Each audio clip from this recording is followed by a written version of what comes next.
नमस्कार, मैं आरडी भारती और आप देख रहे हैं बिहारी सुल्तान। बिहार विधानसभा चुनाव नजदीक आ गया है। 2025 के अक्टूबर में होगा और चुनावी सरगर्मी तेज हो गई। और ऐसे ही सरगर्मी में चुनाव को देखते हुए बहुत सारे बरसाती मेढक निकल आए हैं। कहते नहीं चींटियों के भी पर लग जाते हैं बरसात में, कि चुनाव में चींटियों के पर लग गए हैं। मैं चींटी नहीं उन्हें कह रहा हूं जो जात पात करके लाइमलाइट में आना चाहते हैं। आजकल सोशल मीडिया पर दो चेहरा वायरल हो रहा है। एक आशुतोष हैं जो भूमिहार एकता मंच के संयोजक हैं और दूसरी है सारिका पासवान। सारिका पासवान भी ना विधायक है, ना सांसद है, ना किसी पार्टी की राष्ट्रीय अध्यक्ष है, ना जिला अध्यक्ष है। सारिका पासवान कुछ भी नहीं है। और आशुतोष भी किसी पार्टी के राष्ट्रीय अध्यक्ष नहीं है, ना एमएलए है, ना एमएलसी है। राजनीति से कोई लेना देना नहीं, लेकिन अपने व्यंग बाण, अपने अश्लील हरकत, एक दूसरे के ऊपर लाछन लगाकर एक दूसरे के समाज को गालियां देकर ध्रुवीकरण करना चाहते हैं। क्या हम ये मान लें कि आशुतोष को भाजपा से पैसा मिला है और सारिका पासवान को आरजेडी से पैसा मिला है?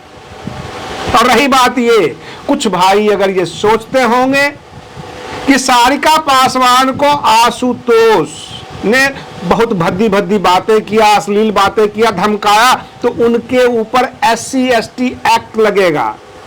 और रही बात ये कि अगर आशुतोष ये समझते हैं कि सारिका पासवान के खिलाफ मुकदमा करेंगे तो उनके ऊपर भी जो है एक्ट लगेगा, जो भी धारा लगाई जाएगी। ऐसा नहीं हो सकता।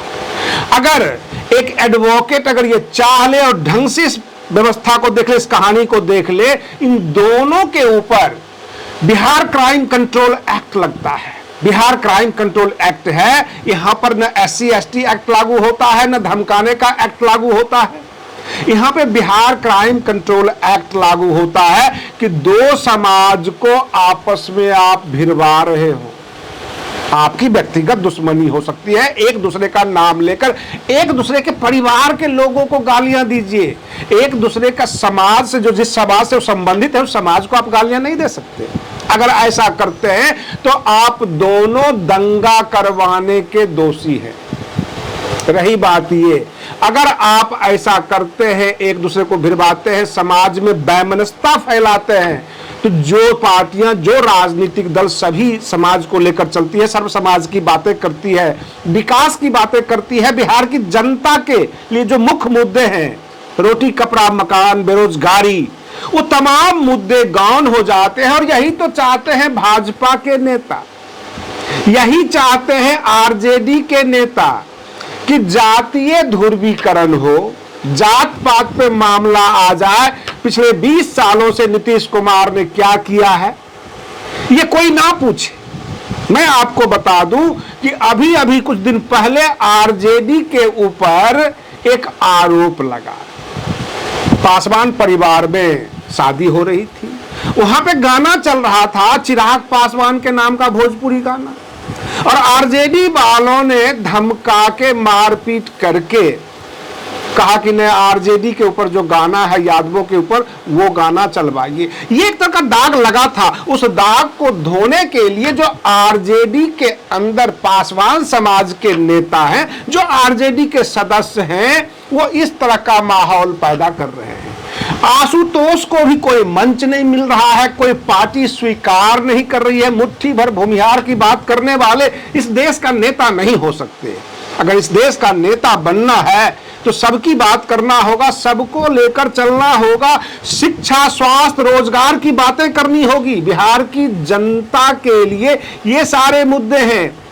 पिछले वर्षों से बिहार ये मांग कर रहा है मुझे स्पेशल पैकेज, स्पेशल राज्य का दर्जा मिले, क्योंकि यहाँ की स्वास्थ्य सुविधाएं चरमराई हुई है। शिक्षा का स्तर काफी नीचे हो गया है, ना बढ़िया कोई यूनिवर्सिटी है। कभी आपने सुना है कि बिहार के अंदर स्टॉक एक्सचेंज हो, जहां पर शेयर ट्रेडिंग होता हो, सेबी का कोई कार्यालय हो बिहार में? ऐसा नहीं है। कोई मल्टीनेशनल कंपनियां अपने दफ्तर खोलना नहीं चाहती है बिहार में। बिहार में रोजगार मिलेगा कैसे? कोई बड़ा इन्वेस्टमेंट नहीं, फैक्ट्री के नाम पे ये समझते हैं ठंडा पेप्सी का फैक्ट्री खुल जाएगा, दवाई का फैक्ट्री खुल जाएगा, फैक्ट्री के नाम पे ये गन्ना मिल समझते हैं। जबकि अन्य राज्यों में मल्टीनेशनल कंपनीज के दफ्तर होते हैं। किसी ने कभी ने ये नहीं सोचा कि बिहार के जो मजदूर सिर पर बोझा उठाते हैं, क्या वही बिहार से बाहर जाते हैं? कॉरपोरेट मजदूर जो हैं, जो पढ़े लिखे मजदूर जो कंपनियों में काम करते हैं, वो भी तो बिहार से बाहर भागकर बेंगलोर, पूना, दिल्ली, कलकत्ता, मद्रास सब जगह जा रहे हैं। वो एक कॉरपोरेट मजदूर हैं। इस पर कोई बात नहीं करेगा। चुनाव नजदीक होगा, जातीय रंग दिया जाएगा, दो जातियों को आपस में भिड़वाया जाएगा। बिहार सरकार को चाहिए तुरंत संज्ञान लेकर आशुतोष, सारिका पासवान और ऐसे जो भी लोग हैं जो जाति आधारित स्पीच दे रहे हैं, जातियों पर हमला करते हैं, ऐसे लोगों को बिहार क्राइम कंट्रोल एक्ट के अंदर कुछ दिनों के लिए, साल 2 साल के लिए तरीपार कर दिया जाए। तरीपार किया जाता है, इसमें आउट ऑफ बिहार किया जाएगा अथवा जेल के अंदर डाला जाता है। कहने का तात्पर्य कि ये चुनाव के माहौल को बिगाड़ने वाले लोग हैं। आज के लिए बस इतना ही। आप बने रहिए बिहारी सुल्तान चैनल पर। हम फिर मिलते हैं अगले वीडियो में। तब तक के लिए धन्यवाद।